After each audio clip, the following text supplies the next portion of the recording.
The White House is getting ready for another round of tariffs, this time targeting pharmaceuticals and tech products the president says are critical to national security. We expect to learn the details of these new tariffs, including how they could impact consumer prices as soon as this week. National correspondent Audrey Alnashar reports from Washington.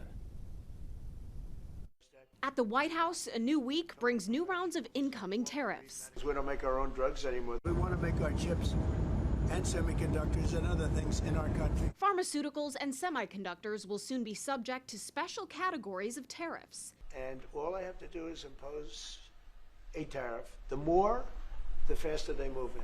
The president and his economic team argue these products are critical enough to national security that they're leaning on a decades-old law to use tariffs to onshore their production. Section 232 of the Trade Expansion Act of 1962.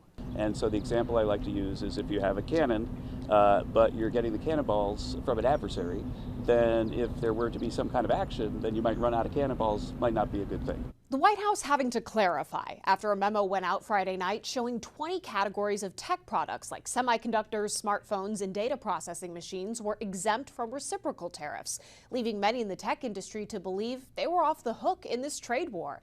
The administration says not so fast. Pretty much everything's going to be covered. The question is which law applies. Just a few hours later, the president said this. What about any Apple products, other cell phones? Look, I'm a very flexible person. I don't change my mind, but I'm flexible. And you have to be. There'll be maybe things coming up. I speak to Tim Cook. I helped Tim Cook recently, and that whole business. I don't want to hurt anybody. Even the president acknowledges there will be pain. Tim Cook makes a call, no problem.